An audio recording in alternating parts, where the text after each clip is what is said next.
교회가 여전히 어색해요. 그죠? 저는 박수 칠까 말까 계속 처음부터 조마조마하다가 쳐야지 제 마음이 편할 것 같아요. 네.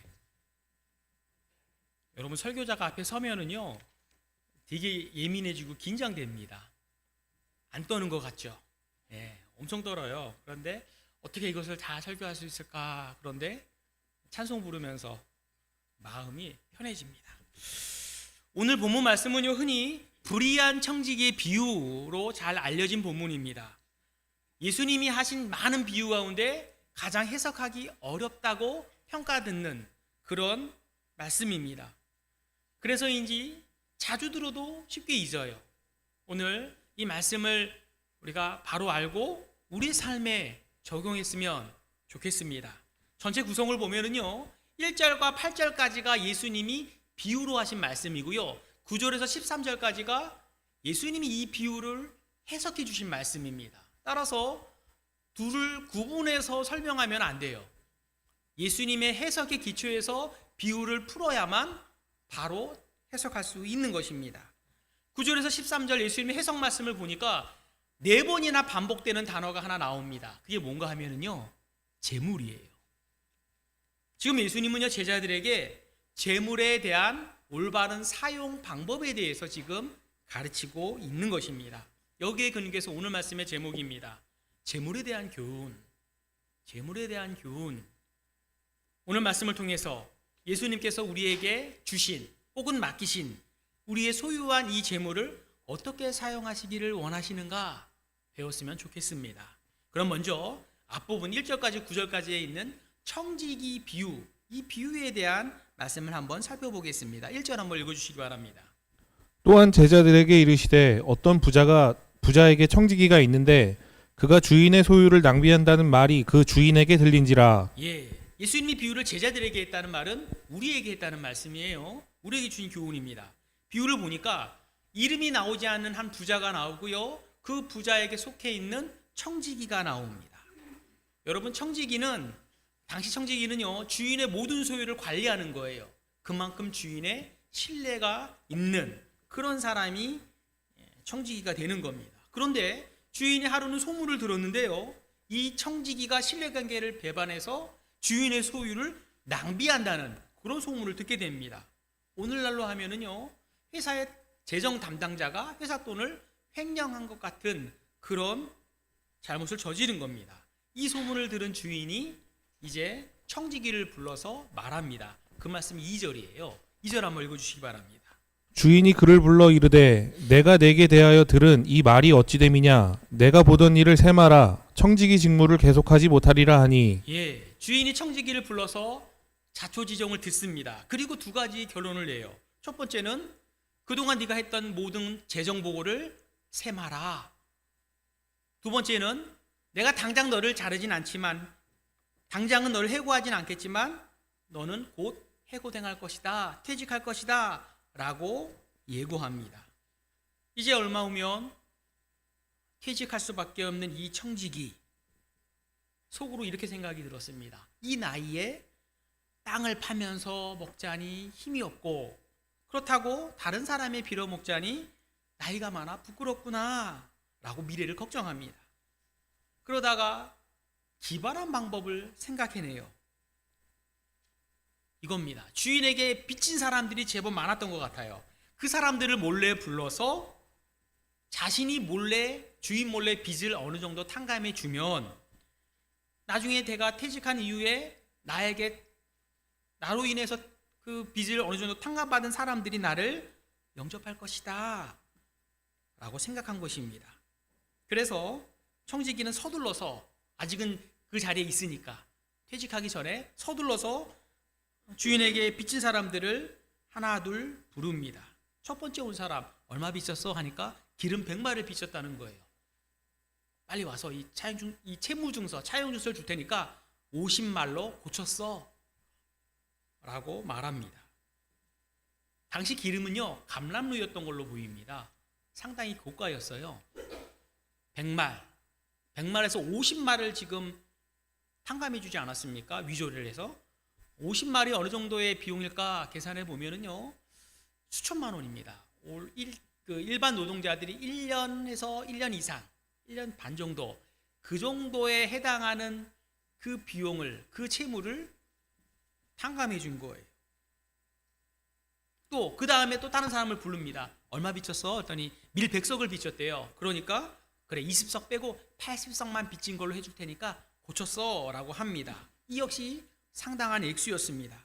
청지기는 이런 방식으로 다른 모든 주인에 대한 채무자들을 불러서 채무를 감경해 주는데요, 그 수가 몇 명인지, 본문엔 2명만 나왔지만 몇 명인지는 정확히 나와 있지 않습니다. 못 잡아도 수십 명 정도는 될 것 같아요. 얼마나 큰 액수에 탕감했는지 우리는 알 수 있습니다. 이런 식으로 청지기는요, 자기가 그 자리에 있는 동안 최대한 사람들에게 빚을 탕감해 줌으로써 자기 사람, 자기 친구로 만들었던 거예요. 그런데 이마저도 얼마 가지 못해 주인에게 들통납니다. 우리 상식으로 주인이 어떻게 반응해야 될까요? 화를 내고 당장 해고하고 그 빚진 거, 그 손해받은 거 다시 배상을 청구해야 할 것 같은데 주인의 반응이 놀라워요. 8절에 나옵니다. 8절 한번 읽어주시기 바랍니다. 주인이 이 옳지 않은 청지기가 이를 지혜 있게 하였으므로 칭찬하였으니 이 세대의 아들들이 자기 시대에 있어서는 빛의 아들들보다 더 지혜로움이니라. 이상하지 않습니까? 주인이 이 옳지 않은 청지기가 이를 지혜 있게 하였으므로 칭찬하였다라고 말씀하고 있습니다. 주인을 속였는데, 주인의 채무를 권한 없이 탕감했는데 그 청지기에게 지혜롭다고 칭찬한 거예요. 이래서 이 비유가 해석이 어렵다고 하고요, 이 비유만큼 우리를 어리둥절하게 하는 성경 속 비유는 사실 없습니다. 이 비유를 어떻게 해석해야 될 것인가, 이 칭찬을 어떻게 바라볼 것인가, 무엇에 대한 칭찬인가, 이게 좀 중요합니다. 이렇게 해석해야 될 것 같아요. 예를 들어서 여러분, 세계 해군 역사에서 가장 존경받고 인정받는 해군 장교가 있습니다. 장군이 있어요. 누굴까요? 메가더는 우리나라에서는 상당히 존경받죠. 세계 해군 역사에서 이순신 장군이라고 합니다. 이거 제가 한 말이 아니에요. 이순신 장군이 전무후무한 기록을 갖고 있대요. 23연승. 오늘날 일본의 해군 제독들도 비록 자기 편의 입장에서는 큰 실패를 안긴 사람이잖아요. 23연패라는 아주 놀라운 큰 수모와 수치를 안긴 그 이순신 장군이지만, 그 이순신 장군이 보여준 아무도 예상하지 못한 그 기발한 하길진이라는 전술 전략으로 그 적은 함선을 가지고 수많은 대적들을 물리친 걸 보고 높이 평가한다는 것입니다. 이렇게 말한대요. 우리의 허를 찔렀다. 그래서 존경한다는 겁니다. 본문 말씀이 딱 그 경우에 해당되는 거예요. 여러분, 본문을 자세히 보면요, 예수님께서 혹은 주인이 이 청지기를 의롭다고 칭찬합니까? 아니에요. 주인이 청지기를 뭐라고 소개합니까? 옳지 않은 청지기라고 그렇죠. 불의한 청지기라고 소개하고 있어요. 윤리적으로 비난하고 비난받아 마땅한 옳지 않은 불의한 청지기라고 소개하고 있습니다. 따라서 이 주인은요, 청지기가 거짓된 거, 속인 거, 이것들을 칭찬한 게 아니었던 거예요. 그럼 무엇을 칭찬하였는가? 곧 퇴직을 얼마 남지 않은 가운데 자기의 불안한 미래를 신속하게 대처하는 그 대처 자체를 칭찬했던 것입니다. 주인이 이 옳지 않은 청지기가 나오죠. 옳지 않은 청지기가 자기의 가까운 미래에 퇴직할 그것을 대비하기 위한 그 일을 지혜롭게 하였기 때문에 칭찬한 것이라고 말하는 겁니다. 그가 한 일, 그가 속이는 것 자체는 분명히 잘못됐고 불의하지만 미래를 준비하려고 하는 그 자세 자체는 지혜롭다고 칭찬하는 거예요. 참고로 여기서 지혜롭다는 그 단어의 원래 의미는요, 계산이 빠르다는 겁니다. 조금 한쪽으로, 조금 안 좋은 쪽으로 해석하면은 얍삽 빠른 거고요, 좀 좋게 하면은 대처가 신속하고 재빠르다, 그런 의미로 보는 거예요. 청지기는요, 이제 곧 퇴직할 겁니다. 퇴직하기 전에 그 자리에 자기가 있을 때 그 자리에서 행할 수 있는 마지막 권한이 무엇일까? 그 기회를 최대한 살린 거예요. 그래서 주인의 빚진 사람들을 불러서 다 탕감해 준 것입니다. 그래서 이것을 어떻게 말하는가? 8절 하반절에 2세대의 아들들이, 그러니까 청지기를 말하는 거예요.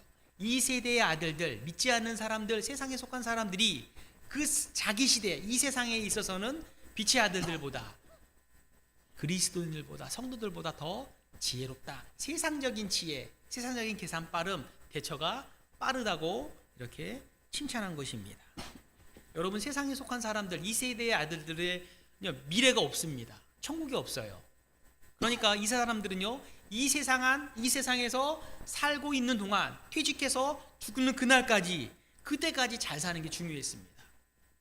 수단 방법을 가리지 않고 어떻게든 내가 퇴직 후에 편안하게 살기 위해서, 잘 먹고 잘 살기 위해서 불의한 방법도 서슴지 않는, 그러나 그 방법은 옳지 않지만 미래를 대비하는 그 자세만은 지혜롭다고 말씀하신 거예요. 여기까지가 비유의 내용 전체입니다.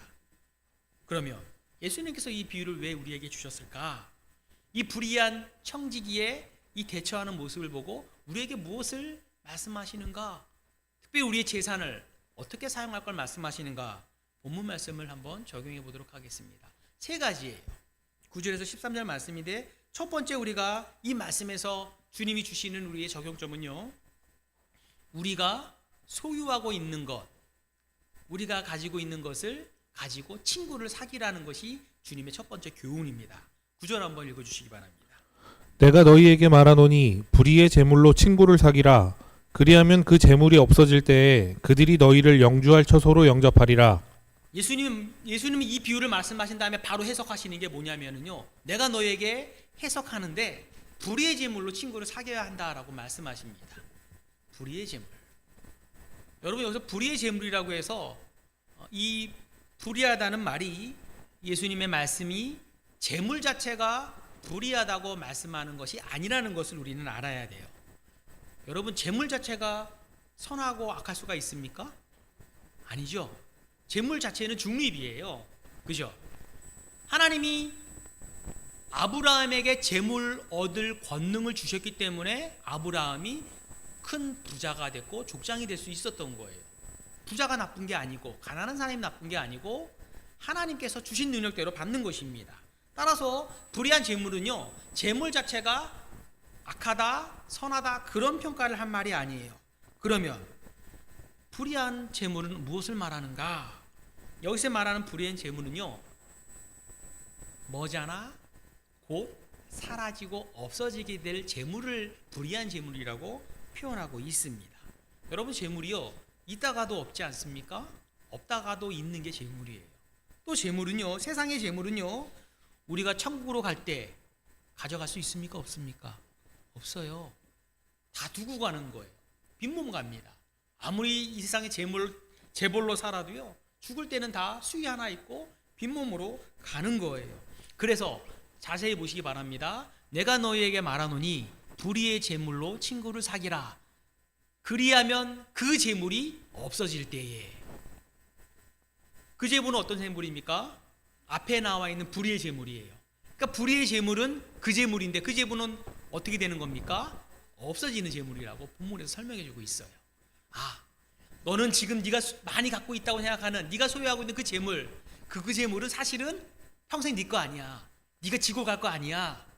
그러니까 언제가 없어질 그 재물, 지금 갖고 있는 그 재물을 가지고 친구를 사귀는데 사용하도록 해. 그리하면 나중에 그 재물이 다 없어질 때 그들이 너희를 영주할 처소로 영접할 것이기 때문이야. 주님이 말씀하고 있는 것입니다. 그러니까 이 말씀은 이거예요. 불의한 재물로 친구를 사귀라는 말씀은 머지않아 사라질 그 재물 가지고 지금 그것 가지고 친구를 사귀는데 활용하는 것이 필요하다고 말씀하는 거예요. 그럼 그 친구는 누굴까요? 없어질 재물로 그 사람을 위해서 사용한 그 사람이 바로 친구입니다. 예를 들면 이런 것 같아요. 이 친구는 어떤 사람인가 하면요, 천국에서 우리를 맞이하고 영접할 사람입니다. 이런 사람이에요. 제가 이 땅에 사는 동안 가난하고 어렵고 힘든 사람을 가지고 있는 재물로 많이 구제하고 도울 때 나중에 천국 가게 되면은요, 그 사람이 나중에 저를 천국에서 기쁨으로 맞이해 준다는 그런 의미입니다. 이 말씀이 뒷부분에 나와요. 다시 한번 보겠습니다. 그 재물이 없어질 때에 그들이 누굽니까?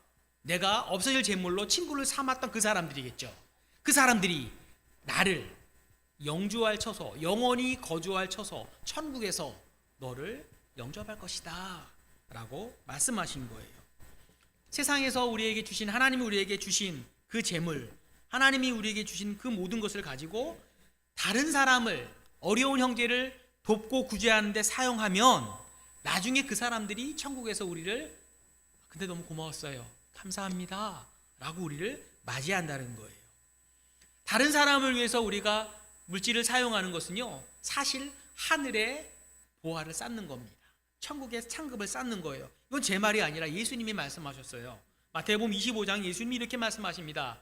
너희 가운데 내 형제 중에 지극히 작은 사람, 소자일 수도 있고요, 어린 사람일 수도 있고요, 가난한 사람일 수도 있고요, 내 형제 가운데 지극히 가난한 사람, 그 한 사람에게 한 것이 곧 나에게 한 것이라.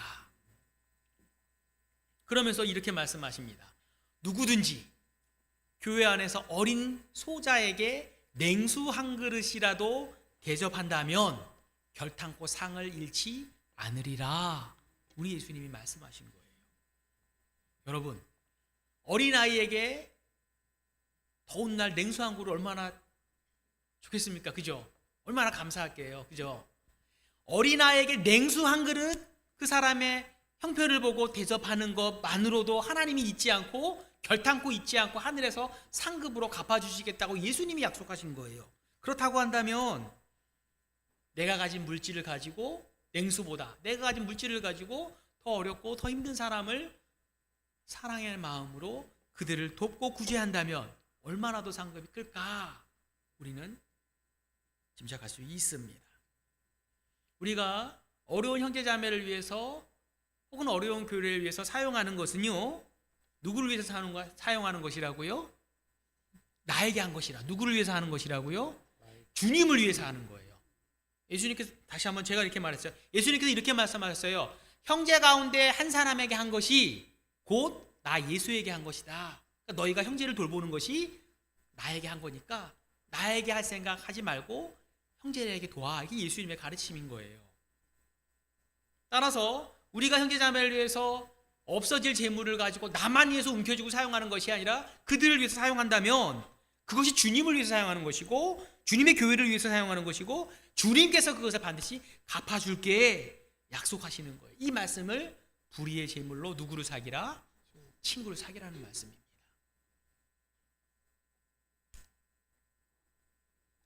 비유 속에서 비유 속에서 나타난 불의한 청지기와 우리가 예수님의 청지기잖아요. 그죠? 비교해 보면은요, 너무나 차이가 큽니다. 일단 본문 속 비유 속에 이 불의한 청지기 주인의 이름을 알 수 있어요? 몰라요? 안 나와요. 그냥 주인입니다. 우리의 주인은 누군가요? 예수님은 어떤 분이십니까? 창조주이고 세상 모든 것의 주인이잖아요. 최고의 주인을 꼽으라면 우리 예수님 아닙니까? 그러니까 주인부터 달라. 비교할 수가 없어요. 불의한 청지기는 이름 모를 주인인데 우리는 세상 모든 것의 주인이신 예수님의 청지기입니다. 그리고 불의한 청지기예요. 그런 주인에게 인정받지 못한 불의한 청지기입니다. 방법 자체가. 그런데 우리는 어떤 청지기입니까? 의로운 청지기예요. 여러분 의로운 청지기 맞습니까?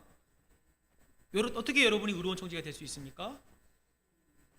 여러분이 일을 잘해서요? 여러분이 지금까지 하나님이 주신 것을 잘 사용해서요? 아니죠. 예수님께서 우리를 의롭게 만드셨기 때문에 우리는 의로운 청지기가 된 거예요. 우리가 의로운 게 아니라 예수님이, 우리도 불의했지만 우리 의롭게 만들어줬기 때문에 우리는 의로운 청지기가 됐습니다.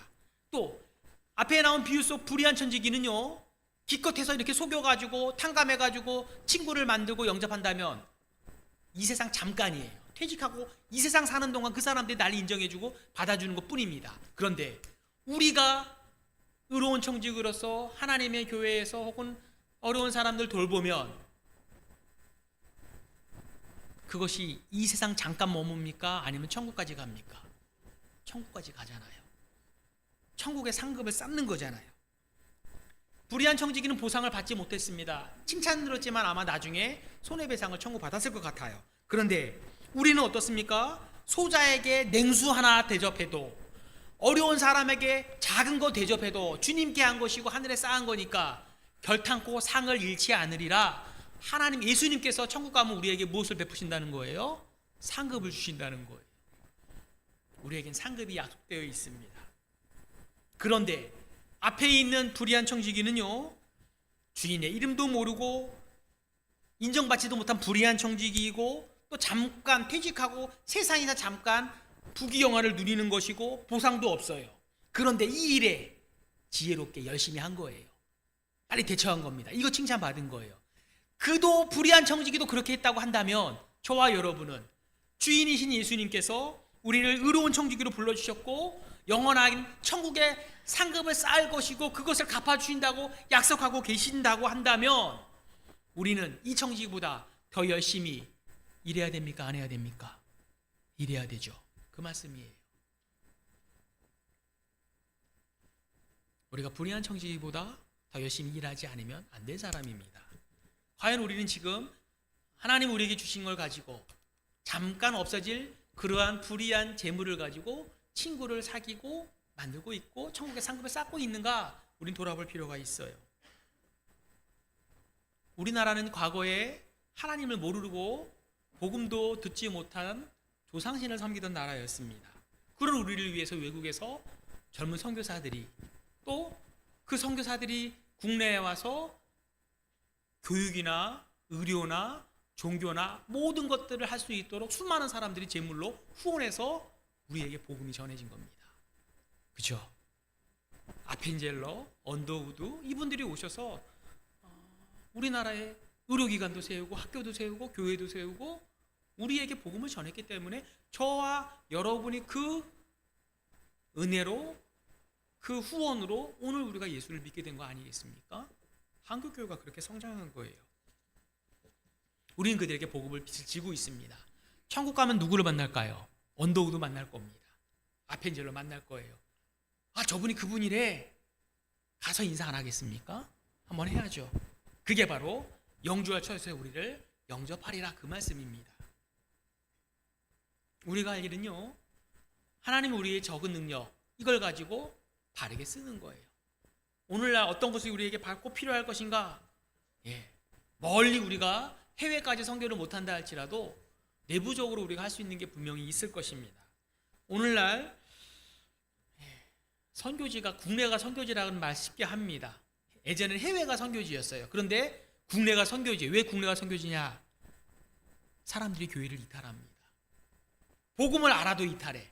모르면 복음을 전해서 데려오겠는데 복음을 알고 있음에도 이탈하는 사람들 데려오는 게 더 어려워요. 그래서 국내도 또 다른 선교지라고 선교학자들이 이야기합니다. 왜 젊은 사람들이 코로나 이후에 교회를 떠났을까요? 왜 가난한 성도가 많아졌습니까? 하나님의 의로운 청지기로 세운 사람들이 불의한 청지기로 일하기 때문에 그래요. 교회가 불의한 모습을 보이기 때문에, 교회 안에 부조리한 모습을 보이기 때문에 교회에 실망을 하고 사람들이 떠나는 겁니다. 가장 큰 것은 불의한 목사, 불의한 장로 그런 사람들이 큰 일이고요. 또 성도들 간에 개별적으로 상처받는 사람들도 있잖아요. 그죠? 우리가 각자 다 우리가 다 의로운 청직인데 우리 때문에 상처받아 떠난 사람도 있습니까? 없습니까? 있어요. 함부로 판단하고 정죄하면은요 그 시선에 너무나 힘들어서 교회를 떠납니다. 말 한마디, 눈빛 하나, 우리가 불의한 청지기가 되면 교회가 막히는 거예요. 또 불의한 청지기, 우리가 또 어떤 모습이 불의한 청지기인가? 청지기는 어떤 일을 해야 됩니까? 주인을 위해서 일해야 되죠. 복음을 전하는 게 메인 일이에요. 중요 일입니다. 그런데 그 일하지 않고 삼천포로 자꾸 빠지는 거예요. 어떤 데로 빠집니까? 자꾸 정치예요. 자꾸 기업 활동하려고 합니다. 돈에 눈이 멀거나 권력에 눈이 멀거나 어떻게 그쪽으로 자꾸 관심을 가지면은요, 여러분이 주인이라면 내 청지기가 내가 맡긴 일 잘 감당하는 게 1순위 아니겠습니까? 그거 제대로 하지 않고 엉뚱한 데 자꾸 그거 하려면 청지기 내려놓고 그거 하면 돼요. 그럼 사임하면 다른 사람 보면 되니까, 그죠? 근데 그거 한다고 하면서 그거 안 하고 엉뚱한 짓 자꾸 하다 보면은 교회인지 정당인지 회사인지 구분이 안 됩니다. 그게 불의한 청지기예요. 그것만 우리가 재물만 바로 써야 되겠습니까? 그 재물은 기본이에요. 아까 전에 우리나라에 멀리서 와가지고 해외에서 우리나라 와가지고 복음을 전했던 젊음을 보냈던 사람들 물질만 보낸 게 아닙니다. 젊음을 보냈고요, 생명도 내어놨어요. 그죠? 복음을 전하다 순교한 사람들이 얼마나 많습니까? 그러니까 우리가 청지기로서 일할 때 찬송한 것처럼 물질은 기본이에요. 물질은 사실 쉽습니다. 누군가 알아서 관리해서 하겠지 하지만 물질보다 더 어려운 게 뭘까요? 마음, 시간, 정성, 그게 더 어렵습니다. 사실은 우리 다음 세대를 위해서, 우리 어린 세대를 위해서 어떻게 해야 되겠습니까? 당연히 그들에게 투자를 해야 돼요. 투자라는 개념하니까 좀 그들을 위해서 쓸 거 써야 됩니다. 아이들의 교육을 위해서 써야 돼요. 그것뿐이 아닙니다. 그 아이들에게, 여러분 아이들에게 먹을 거 입혀주고 그거 학원 보낸다고 뭐 학교 보낸다고 해서 애들이 다 잘합니까? 여러분의 관심이 필요하고 기도가 필요하고 돌봄이 필요하잖아요. 우리 교회 자녀들 똑같습니다. 지난주에 목금토 중고청 수련회 또 우리 여름성리학교 총 11명 갔어요. 선생님들 3분 오셨고요. 너무나 감사해요. 먼데 직장 수고하고 오셨습니다. 잠도 조금 자고, 또 우리 교회가 둘째 셋째 날 아침 식사 준비했어요. 힘들게 준비했는데 제일 먼저 온 애들이 어느 교회 애들인지 아십니까? 우리 교회 애들이에요. 제일 늦게까지 먹는 아이들이 누군지 아십니까? 우리 교회 애들이에요. 깜짝 놀랍니다. 세 교회가 모였는데 깜짝 놀래요. 기특합니까? 기특하지 않습니까? 너무 이뻐요. 노는 것도 재밌게 놀고 게임도 열심히 하고 말씀도 잘 듣고 대답도 잘하고. 우리끼리만 하면 너무 작으니까 좀 합쳐서 하는 거예요. 여러 명 어울리는 것도 필요하고 거기서 또 배우는 게 있으니까. 다음 세대를 우리가 생각한다면 잠시 없을 재물 가지고 우리는 어린 친구들을 사귀어야 돼요. 만들어야 돼요. 그러려면 여러분들이 다 관심을 가져야 됩니다. 물질적으로 후회해 주는 분도 감사하고요, 기도해 주는 분도 감사하고요. 이제 이것으로 부족합니다. 더 해야 돼요. 우리가 첫 번째, 불의한 재물로 친구를 사귀라. 두 번째는요, 작은 일에 충성하라고 말합니다. 지금 하나님의 청직이잖아요. 하나님의 청직이로서 얼마나 일을 잘 감당하는 걸 봐야 되는데, 뭐잖아? 우리도 하나님 앞에서 하나님께서 야, 너 청직으로서 일 제대로 했는지 한번 가져와봐, 셈 한번 해보자 라고 말할 때가 반드시 온다는 겁니다. 오늘 본문에서도 2절에 주인의 청지에게 뭐라고 합니까? 네가 보던 거 가져와 한번 셈하자 라고 말하지 않습니까? 마찬가지 우리의 청지기도요, 청지기 사역도요, 때가 되면 하나님께서 셈을 해보겠다고 말씀하세요. 내가 너에게 준 물질, 너에게 준 건강, 너에게 준 시간, 그 모든 것들을 네가 너만을 위해서 썼냐? 너 가족만을 위해서 썼냐? 아니, 하나님의 나라와 아이들 위해서 썼는가? 이거를 하나님께서 물어본다는 거예요. 그걸 통해서 내가 작은 일에도 충성된 청지기였나, 아니면 작은 일에도 불의한 청지기였나 하나님이 점검해 본다는 말이 본문 10절에 나옵니다. 10절 읽어주세요. 지극히 작은 것에 충성된 자는 큰 것에도 충성되고 지극히 작은 것에 불의한 자는 큰 것에도 불의하니라. 예, 지극히 작은 것에 충성되지 않는 사람이 큰 것에 충성될 수 있다는 말입니까? 없다는 말입니까? 없다는 말이죠. 간단해요. 작은 것 충성 못하면 큰 것도 충성할 수 없다. 그러니 큰 것 충성할 생각 말고 작은 것부터 내가 충성하는 모습을 보여라. 이게 주님의 말씀이에요. 사람의 생각은 그렇지 않습니다. 내가 다른 사람을 위해서 불의한 재물로 친구를 사귀는 데 있어서 내가 지금 조금 가진 소유가 부족하기 때문에 못해.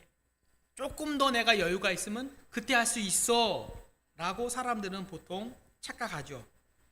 가진 것이 많으면 더 많이 베풀 수 있을 것이라고 사람들은 착각합니다. 여러분, 정말 그럴까요? 안 그럴까요? 안 그래요. 사람들은 안 그렇습니다. 다른 사람에게 조금이라도 베풀 수 있는 것은요, 내가 많이 갖고 있어서가 아니라 내가 그 사람을 사랑하기 때문이에요. 위하는 마음이 있기 때문에 할 수 있습니다. 성경에 과부가 두렙돈을 하나님 앞에 바칠 수 있었던 게 바로 그겁니다. 적은 거지만 사랑하는 마음이 있기 때문에 하나님께 바칠 수 있는 거예요. 반대로 16장 누가복음 16장 뒤에 보면은 이름 모를 부자가 나와요. 날마다 잔치를 베풉니다. 그런데 집 앞에 거지 나사로가 있는데 한 번 돌아보지 않아요. 그 사람이 부족해서 안 돌아본 겁니까? 많이 있어도 그런 마음이 없는 사람은 돌보지 않는 거예요. 적은 것을 가지고 있는 사람이 갑자기 부자가 되면 다른 사람들에게 베풀 수 있을까요? 아니요, 또 못합니다. 그동안 나를 위해 못 쓴 거 써보겠다고 더 급급해야 할 겁니다. 사람들은 결국 불의한 청지기로 책망받는 거죠. 따라서 지금 소유가 많든 적든 그게 상관이 없어요. 하나님의 청지기로서 내 사물을 잘 감당하는 게 이게 중요한 겁니다. 주님의 말씀 속에서 시작은 큰 것부터 하는 겁니까? 작은 것부터 하는 겁니까? 작은 것부터 해야지 된다는 거예요. 그러니까 큰 거 생각하지 말고 작은 것부터 충성하는 것부터 시작할 때 네가 의로운 청지기로서 내 책무를 다할 수 있다, 주님은 말씀하는 거예요. 지금 내가 갖고 있는 걸 가지고 적은 능력이지만 그것을 바로 활용할 때 할 수 있는 거예요. 지금도 적은 능력으로 바로 하지 않으면서 하나님 앞에 더 많은 걸 바라는 거, 하나님 보시기에 맞을까요? 틀릴까요? 적은 걸로 잘하지도 않아.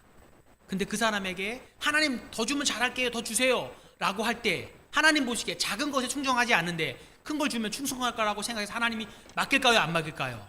안 맡겨요. 그게 어리석은 겁니다. 작은 거에 충성할 때 큰 것도 맡기는 법이라니까요. 11절 말씀 보겠습니다. 너희가 만일 불의한 재물에도 충성하지 아니하면 누가 참된 것으로 너희에게 맡기겠느냐? 잠시 없어질 그 재물 가지고도 너희가 충성하지 않는데 내가 너에게 참된 거, 참된 것과 앞에 말에 반대예요. 불의한 것과 참된 게 반대죠. 불의한 것이 잠시 있을 거라면 참된 것은 어떤 거라고 합니까? 영원히 있을 거, 천국에 쌓을 거, 영원한 천국의 상급, 가치 있는 거, 더 큰 거. 작은 거 네가 하지 않는데 누가 참된 것으로 영원한 것으로 너에게 맡기겠느냐? 안 맡기겠다는 말이죠. 맡기지 않는다는 것입니다. 12절 읽어주시기 바랍니다. 너희가 만일 남의 것에 충성하지 아니하면 누가 너희 것을 너희에게 주겠느냐? 하나님이 사실 우리가 소유한 건 사실 하나님 우리에게 맡기신 겁니다. 우리 자녀도요, 내 자녀가 아니에요. 하나님이 우리에게 주신 하나님의 기업입니다. 우리가 그 자녀를 잘 양육하고 신앙으로 계대를 이어가는 게 우리의 역할이에요. 부모의 역할입니다.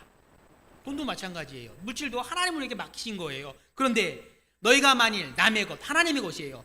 너희가 만일 하나님이 잠시 맡긴 것에도 충성하지 못한데 하나님이 너희의 것을 너희에게 주겠느냐? 상급을 너희한테 주겠느냐라는 거예요. 너희의 상급이 될 만한 것을 주겠다는 거예요? 안 주겠다는 거예요? 안 주겠다는 거예요. 하나님의 것을 맡겼는데 그것을 나만을 위해서 사용하는 사람, 그 사람에게는 너희 것이 없다는 거예요. 이제 영원한 것이 너에게 없다는 말입니다.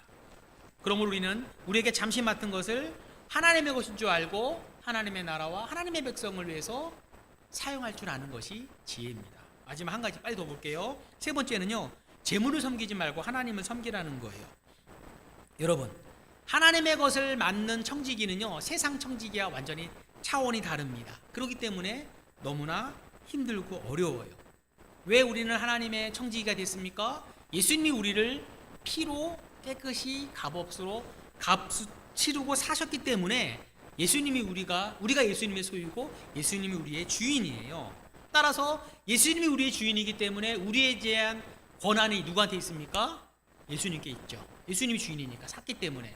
그 권한은요, 배타적이고요, 독점적이고요, 절대적이에요. 따라서 우리가 예수님이 주인인데 주인이신 예수님 외에 예수님이 우리에게 주신 물질을 주인으로 섬기거나 혹은 예수님이 우리에게 주신 권력을 주인으로 섬기거나 그 다른 그 무엇으로도 예수님과 버금가는 주종관계를 맺는다고 한다면 우리는 예수님을 바로 섬길 수 없다는 거예요. 그 말이 13절입니다. 마지막 절 13절 읽어주시기 바랍니다. 집 하인이 두 주인을 섬길 수 없나니 혹 이를 미워하고 저를 사랑하거나 혹 이를 중히 여기고 저를 경히 여길 것임이라. 너희는 하나님과 재물을 겸하여 섬길 수 없느니라. 재물을 하나님이 맡기고 주셨는데 그걸 가지고 잘 활용하라고 주셨는데 그게 주인이 된 거예요. 하나님도 주인으로 섬기면서 동시에 재물이 주인에 섬기는 사람들이 오늘날 많습니다. 적당히 둘을 섬기는 거죠. 그런데 본문에 뭐라고 합니까? 혹 미워하고 이걸 사랑하거나 혹 이걸 중요하고 저기 반대표를 경히 여기기 때문에 두 주인을 섬길 수 없다고 말해요. 가룟 유다가 대표적입니다. 예수님을 따라다니면서 예수님의 제자로 살았지만 정작 그는 돈전대에 관심이 많았기 때문에 재물을 사랑하다가 누구를 버립니까? 주인 예수님을 버린 거죠. 우리가 다 그렇게 되는 겁니다. 우리의 주인은 오직 하나님 한 분이에요. 하나님께 속한 사람은요, 재물을 주인으로 섬겨서는 안 됩니다. 만약 재물을 사랑하고 그 재물을 나를 위해서만 낭비한다고 한다면 그 사람은 하나님의 참된 청지기가 아닐 수 있습니다. 의로운 청지기가 아닐 수 있어요. 여기에는 중도가 없어요. 여기 계신 분들 마음속에 무엇을 주인으로 섬기고 계십니까? 재물인가요? 권력인가요? 여러분의 자녀인가요? 그걸 여러분에게 주신 분은 하나님이세요. 그것을 거둘 수 있는 분도 하나님이시고 그것을 더 부하게 할 수 있는 분도 하나님이십니다. 옳은 청직이고 하나님 앞에 바로 하는 청직이라면 하나님께서 작은 거에 초성했기 때문에 더 많은 걸 맡기시지만 그것마저도 하지 않으면 하나님께서 누가 너에게 맡기겠느냐라고 말씀하십니다. 우리에게 주신 말씀으로 알고 나는 올 한 해 의로운 청직으로 살아야겠다라는 다짐을 하는 여러분 되시기를 주님의 이름으로 축원합니다. 잠깐 기도할게요. 주님, 우리를 예수의 피로 값주고 사시고 하나님의 의로운 청직으로 삼아주신 것 감사합니다.